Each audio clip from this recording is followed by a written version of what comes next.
Hello friends, आपका स्वागत है हमारे चैनल वॉइस विद कुशवाहा पर, जिस पर आपको रोज़ नई नई कहानियाँ देखने को मिलती रहती हैं। तो चलिए आज की कहानी शुरू करते हैं। इस बार मनोहर जी होली में खुद को रोक न पाए। भाई महबूबा संग बाथ टब में होली मनाने का मौका कौन छोड़ता है भला। उनके दबे अरमान फिर से जाग उठे और फिर निकल पड़े वह सफ़ेद कुर्ता पजामा पहने। इधर मनोहर जी ने कई सालों से होली नहीं खेली थी। होली पर वे हमेशा घर में ही कैद होकर रहते थे। एक दिन रविवार को सुबह सुबह मनोहर जी का मोबाइल बजा तो उन्होंने तुरंत हरा बटन दबाकर फ़ोन को कान पर लगाया। उधर से आवाज़ आई, ठाणे वाले मनोहर बोल रहे हो? मनोहर जी ने कहा, हाँ भाई बोल रहा हूँ, मगर अब मैं ठाणे के वसंत विहार मोहल्ले को छोड़कर गोकुल धाम सोसाइटी में रह रहा हूँ।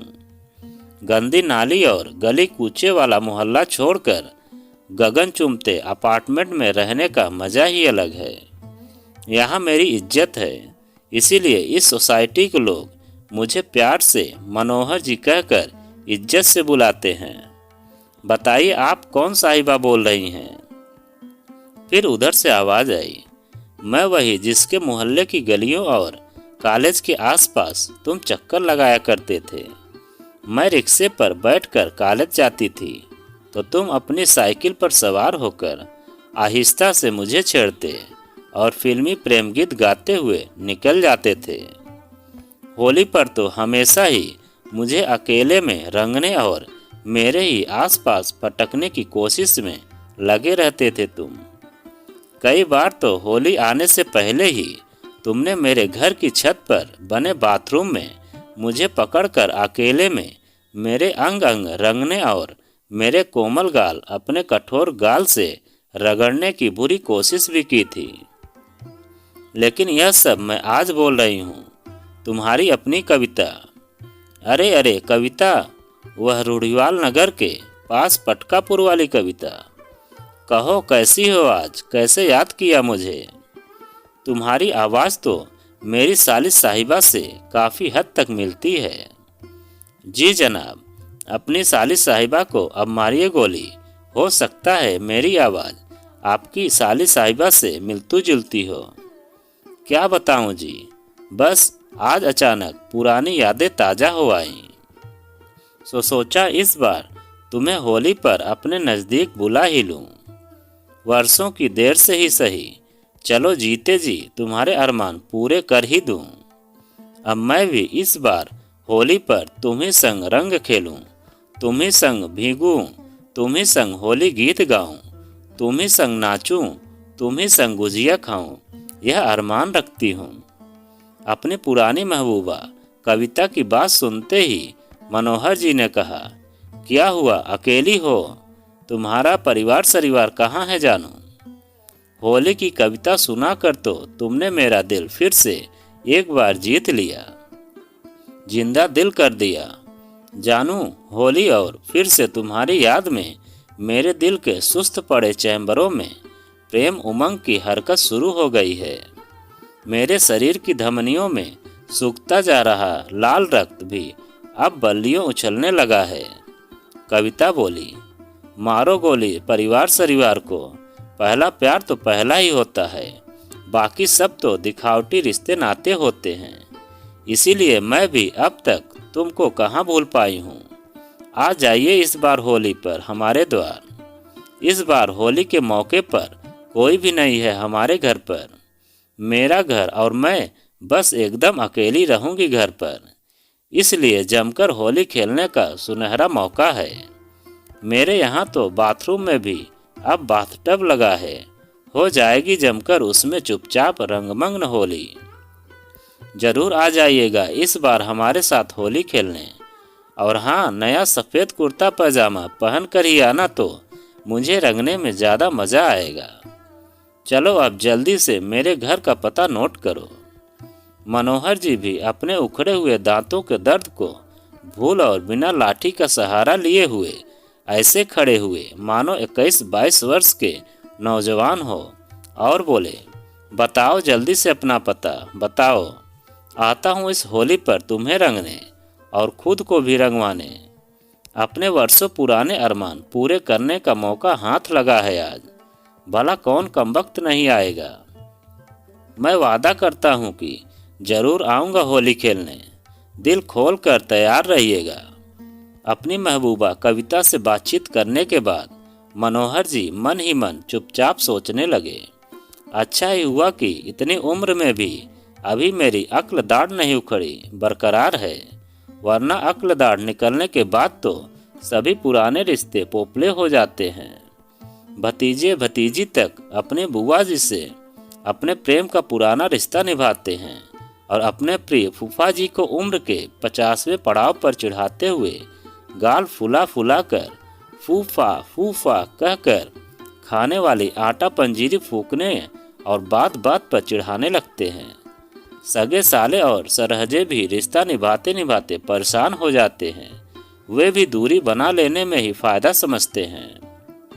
केवल साली ही आधी घरवाली बनकर अपने प्यारे जीजा जी का साथ निभाती है, अपनी दीदी की भी मदद में भी अपना हाथ बटाती है। इधर रसोई में रह रह कर अपने कान लगाए ड्राइंग रूम में बैठे हुए आहिस्ता आहिस्ता मोबाइल पर बतियाते हुए उनकी पत्नी ने सब कुछ सुन लिया, तो वे चाय नाश्ते की प्लेट लेकर आते हुए बोली, अजी इस बार किसके साथ होली खेलने का प्रोग्राम बन रहा है? आप तो कहते थे मुझे होली बिल्कुल भी पसंद नहीं। मैंने आपको पिछले कई वर्षों से होली खेलते नहीं देखा। मैं चाहती हूँ आप मेरे साथ होली खेलें, लेकिन आप हर साल मना कर ही आ रहे हैं, न खुद होली खेलते हैं और न किसी को खेलने देते हैं। और अब इस बार किसके साथ होली का प्रोग्राम बन रहा था? मनोहर जी ने पत्नी को मुस्कुराहट भरी गोली मारी और बोले, अरे मैं कहाँ होली बोली, मेरा प्रमोशन आने वाला न होता तो सीधे ही नए बड़े साहब को मना कर देता। अब बड़े साहब हैं तो उनको मना भी तो नहीं किया जा सकता। ऊपर से प्रमोशन के बाद पोस्टिंग का भी सवाल है, कहीं सुदूर क्षेत्र में भेज दिया तो तुम्हारा मेरा साथ बिछुड़ जाएगा और मुझे वहाँ अकेले ही रहना पड़ेगा। सुदूर डिफिकल्ट स्टेशनों पर फैमिली रखना मना होता है, बस इसीलिए उनसे होली खेलने उनके घर आने की हाँ करनी पड़ी। बड़े साहब से बात हो रही थी, वही बुला रहे हैं मुझे होली पर और कह रहे हैं मैं इस बार होली का पहला रंग तुमसे ही लगवाऊंगा। होली पर हमारे घर जरूर आना, वह भी नया सफ़ेद कुर्ता पैजामा पहनकर। होली के दिन मनोहर जी ने नया सफ़ेद कुर्ता पैजामा पहना और पत्नी से बोलकर होली खेलने जाने लगे, तो उनकी पत्नी बोली, अकेले मत जाइए, सूर्या को भी लेते जाइए, यह आपको गाड़ी ले जाएगा और बड़े साहब के साथ होली खेलने के बाद सावधानी से घर वापस भी लाएगा। जैसे तैसे उन्होंने पत्नी को मना किया कि रहने दो, सूर्या को क्यों तंग करती हो, उसकी परीक्षा नज़दीक है, उसे पढ़ने दो। वहाँ किसी ने गीले रंगों से रंग वंग दिया और खांसी जुकाम हो जाएगा, और कहीं जुकाम छाती तक पहुँच गया तो भयंकर बुखार से पीड़ित भी हो सकता है, फिर उसकी परीक्षा चौपट हो जाएगी। वैसे भी होली तो हर साल आती है, विज्ञान में एक बार फेल हो गया तो खामख्वाही साल बढ़ जाएंगे, सेहत अलग से खराब होगी। सो अलग। मनोहर जी ने उनकी अंतिम पारी से पहले ही अपने आप को रोमांच भरे उत्साह से भरा और अकेले ही चल पड़े अपने पुरानी कविता के घर की तरफ। मन में कविता के शब्द गूंज रहे थे, जरूर आ जाइएगा इस बार हमारे साथ होली खेलने, तुम्ही संग रंग खेलूं, तुम्ही संग भीगूं, तुम्ही संग होली गीत गाऊं, तुम्ही संग नाचूं, तुम्ही संग गुजिया खाऊं। अपनी पुरानी महबूबा कविता के बाथरूम में लगे बाथटब को सोचते हुए उनका पैर धम्म से गली की नाली में जा धंसा और छपाक से छपाक की आवाज के साथ नाली का गंदा कीचड़युक्त पानी उनके पजामे व कुर्ते को बदरंग कर गया। तेज बदबू सी भी आ रही थी। सो अलग। उफ उफ कहते हुए उन्होंने अपने आप को अपने बड़े नंबर वाले चश्मे को संभाला और वापस अपने घर की तरफ लपके। घर पहुंचकर पत्नी से बोले, भगवान, दूसरा नया सफ़ेद कुर्ता पैजामा निकालो, यह तो रास्ते में ही बदरंग हो गया। बड़े साहब ने कहा था नया सफ़ेद कुर्ता पैजामा ही पहनकर घर आना। अब ऐसे गया तो क्या सोचेंगे कि बड़ा नालायक है, जरा सा कहना तक नहीं मानता। कैसे करूं इसका प्रमोशन? पत्नी उनसे ज़्यादा समझदार थी, सो बोली, मुझे पता था, इसीलिए मैंने पहले से ही आपके लिए एक जोड़ी दूसरा नया सफ़ेद कुर्ता पजामा और काला बुर्का रख रखा था। लो, इसे पहन लो।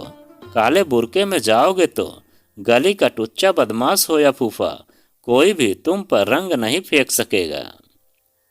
कुर्ता पजामा साफ रहेगा तो आपके बड़े साहब भी आपको देखकर खुश हो जाएंगे।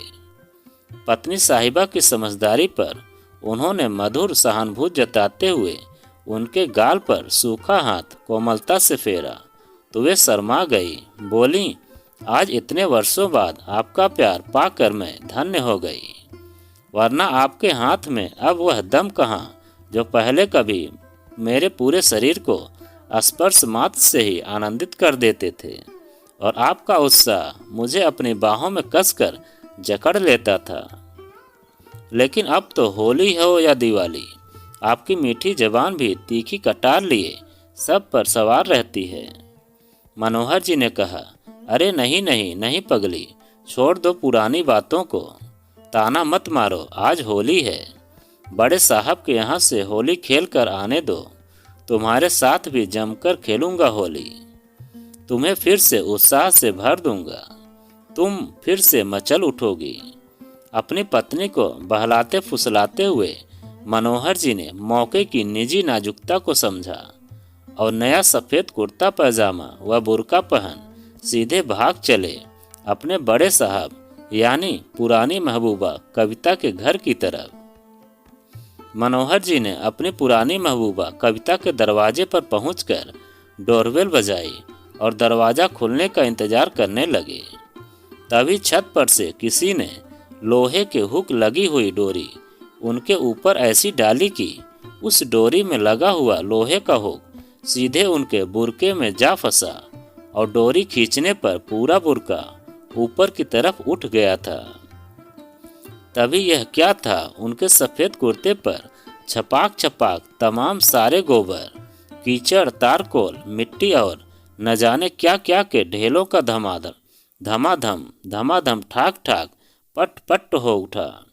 जैसे तैसे उन्होंने अपने आप को संभाला, पेची के तरफ हटे तो उनका पैर खटाक से कीचड़ वाले गड्ढे में जा गिरा। फिर उठने के लिए हुई तो उनकी चप्पलें कीचड़ में ऐसी धंसी कि जड़ ही हो गई। जैसे तैसे उन्होंने अपनी चप्पलों को कीचड़ को समर्पित कर अपने पैर बाहर निकाले और नंगे पैर अपने आगे से गीले और पीछे से कीचड़ से चिकट हुए पैजामों को संभालते हुए अपनी पुरानी महबूबा कविता के ख्यालों के साथ आगे बढ़े तो उन्हें अपनी बदरंग हालत पर तरस आया और वह महबूबा के घर का दरवाज़ा खोलने से पहले ही मुड़कर जाने लगे तो पीछे से आवाज़ आई, बुरा न मानो जीजाजी, होली है। मनोहर जी ने पीछे मुड़कर देखा, उनकी साली साहिबा और पत्नी अपने हाथों में रंग गुलाल लिए खड़े थे। उनके मुड़ते ही वे सब उनको रंगने पोतने में जुट पड़े और साली साहिबा ने उन्हें पकड़कर उनकी पत्नी के साथ सीधे ही बाथरूम में ले जाकर बंद कर दिया।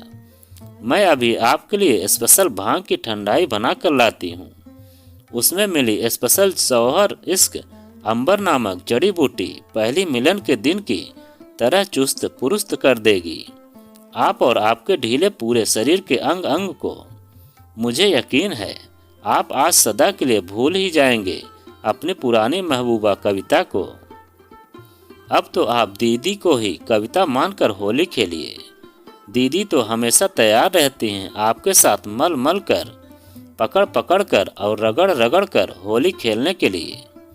आप हैं कि कभी उनकी बात सुनते ही नहीं। बाथरूम में होली खेल मनोहर जी बाहर निकले तो उन्होंने पूछा, यह सब किसकी योजना थी? तो उनकी साली साहिबा बोली, दीदी ने मुझे बताया कि एक रात बिस्तर पर आप ही तो सपने में बड़बड़ा रहे थे, मेरी कविता, मैं आज भी तुम्हारे साथ होली खेलने का अरमान रखता हूँ। तुम ही तो मेरे जमाने की मेरी प्रिय प्रेमिका हो।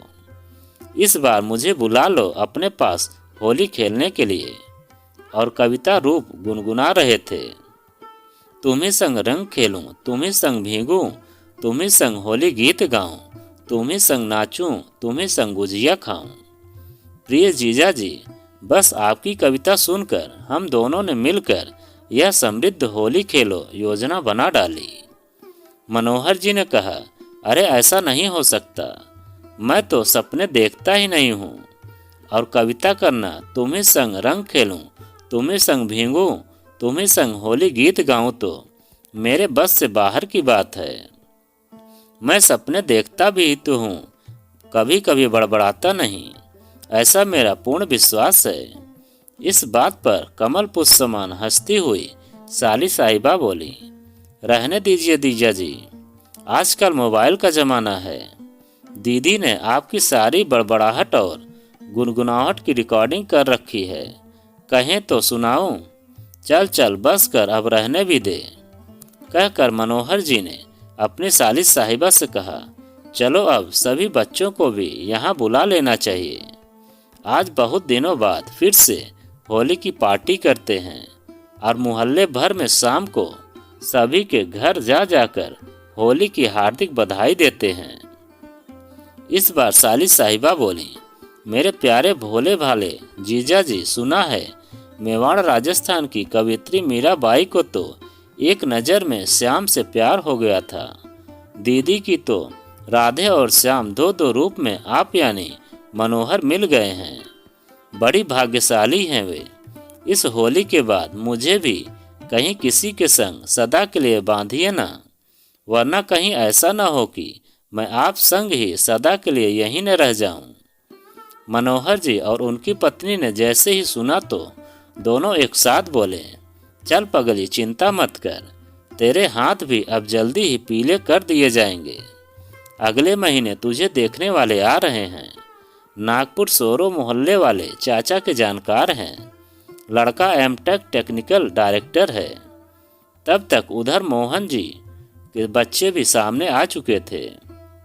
उन्होंने सर्फ साबुन का पाउडर घोला, उसमें गहरा पक्का पीला रंग मिलाया और पूरी पीली पीली झाग युक्त पक्के रंग की बाल्टी अपनी मौसी के ऊपर उड़ेल दी और कहा, लो मौसी, हमारा इरादा तो आपके केवल हाथ ही नहीं, पूरा पीला करके ही आपको ससुराल भेजने का है, ताकि आप वहाँ सदा पीली पीली ही रहना।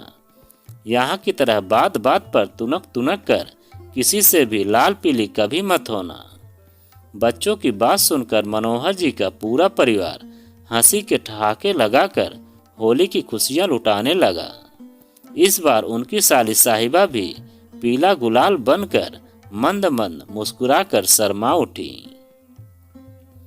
तो दोस्तों, यह कहानी आपको कैसी लगी कमेंट में लिखकर हमें ज़रूर बताएं। और आप अगर हमारे चैनल पर नए हों तो प्लीज़ चैनल को सब्सक्राइब करें और वीडियो को एक लाइक ज़रूर करें और एक प्यारा सा कमेंट हमें ज़रूर करें।